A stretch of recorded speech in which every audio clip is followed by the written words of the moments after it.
नमस्कार मंडळी राजकारण लय वंगाळ आहे अशा पद्धतीचं विधान अजितदादा पवार यांनी आपल्या निधनापूर्वी केलं होतं आणि तेच कुठंतरी घडताना दिसत आहे. अजितदादा पवार यांनी जे काही विधान केलं ते सत्यात येताना दिसत आहे. आजचं काही राजकारण असेल ते वंगाळ झालेलं आहे. एकंदरीत काय तर एखाद्या शिवसेनेतून दुसऱ्या शिवसेनेत जातात आणि सर्वसामान्यांचे प्रश्न सोडवण्यासाठी आम्हाला निधी मिळत नाही अशा पद्धतीचे विधान केले जातात आणि विधान केल्यानंतर आपली पोळी भाजून घेतल्या जाते. खरं तर सर्वसामान्याचा विकास, सर्वसामान्यांचे प्रश्न सोडण्यासाठी तुम्हाला निवडून दिलं. आता साहजिक आहे, जर तुमच्या हातात सत्ता नसेल तर तुम्ही विरोधी पक्ष हे जे काही पद असेल ते चांगल्या पद्धतीने राबवलं पाहिजेत. आता तुम्हाला माहिती आहे की देवेंद्र फडणवीस ज्या पद्धतीने विरोधी पक्षात होते, त्या पद्धतीने जे मांडणी करत होते, विरोधी पक्षाची भूमिका मांडणी करत होते, ती आता कुठेतरी भूमिका आपल्याला विरोधी पक्षांच्या माध्यमातून दिसत नाही. आणि देवेंद्र फडणवीस यांचं राजकारण तर तुम्ही बघितलेलंच आहे. त्यांना कसं राजकारण खेळायचंय, कसं डावपेच टाकायचे हे चांगलंच माहिती आहे. ज्या पद्धतीने एखादा अजितदादा पवारांसारखा नेता त्या ठिकाणी जगाच्या आड किंवा पडद्याच्या आड होतो, हे कशातून घडलं आणि कसं घडलंय हे अनेकाला पडलेलाच प्रश्न आहे. आतापर्यंत त्या विषयावरती कोणीच बोललं नाही आणि घरचे सुद्धा नेते सुद्धा त्या ठिकाणी बोलायला तयार नाहीत. आणि ज्या पद्धतीने त्यांना पद पाहिजेत आणि ज्या ठिकाणी शपथविधी होते ते आपण सर्वांनीच बघितलेले आहे. परंतु आज जे काही दिना पाटलांनी पत्रकाराला धमकी दिली हे कुठेतरी लाजिरवाणी गोष्ट आहे.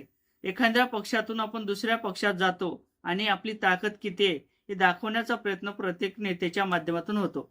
आणि दिना पाटील म्हणतात की पत्रकारांना मी मारणार आहे, पत्रकारांना मी इथून पुढे जर काही असे प्रश्न विचारले तर चांगलं चोपील, अशा पद्धतीचा विधान या दिना पाटलांनी केलेले आहे.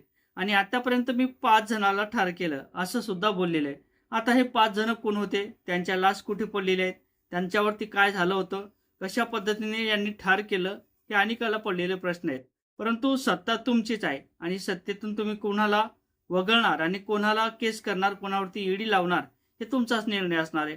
कारण तर गृहमंत्रीपद हे देवेंद्र फडणवीस साहेबांकडे आहे आणि सत्ता सुद्धा त्यांचीच आहे. मग त्यामध्ये काँग्रेसचे नेते असतील किंवा राष्ट्रवादीचे नेते असतील हे विरोधी पक्षात आहेत आणि ज्या पद्धतीने विरोधी पक्षाचं आपण मांडणी केली पाहिजे ती करताना दिसत नाही. एखाद्या सत्तेसाठी किंवा आपल्याला खुर्ची मिळवण्यासाठी कोणत्या पक्षातून कोणत्या पक्षात जायचं असा जो काही निर्णय असेल तो नेते ठरवतात आणि या सर्वसामान्य लोकांना तो दारी धरतात. म्हणजे काय तर सर्वसामान्यांचे प्रश्न सोडवण्यासाठी आम्ही या पक्षातून त्या पक्षात गेलो, आम्हाला पुरेसा निधी मिळत नव्हता, अशा पद्धतीचे विधाने केले जातात. मग खरंच विरोधी पक्ष भूमिका आहे का? विरोधी पक्षासारखा नेता असला पाहिजेत का? आणि ज्या पद्धतीने एखाद्या पक्षात विरोधी पक्ष असणारा देवेंद्र फडणवीस साहेब ज्या पद्धतीने ते विरोधी पक्षात होते, ज्या पद्धतीने ते मांडणी करत होते, अशी जी काही भूमिका असेल या नेत्यांना का ठरवता येत नाही किंवा ती का ठरवू शकत नाहीत, असे देखील प्रश्न निर्माण झालेले आहेत. आणि ही जी काही भाषा चालू आहे ही खूपच घाणेरडी झालेली आहे. राजकारण महाराष्ट्रातील खूपच घाणेरडं झालेलं आहे असं देखील बोलावं लागणार आहे. ज्या पद्धतीने अजितदादा पवार यांनी सांगितलं होतं की राजकारण खूप वंगाळ आहे बाबा, तुम्ही नीट राहा, कामधंदे करा आणि या राजकारणाच्या फांबात पडू नका, अशा पद्धतीचं विधान कुठेतरी सत्यात येताना दिसत आहे. आता या संदर्भात नेमकं तुम्हाला काय वाटते? दिना पाटील यांची ताकद कशी वाढलेली असावी आणि नेमकं खतपाणी कोण देते, असे देखील प्रश्न निर्माण झालेले आहेत. नक्कीच कमेंट करायला विसरू नका. जय शिवराय.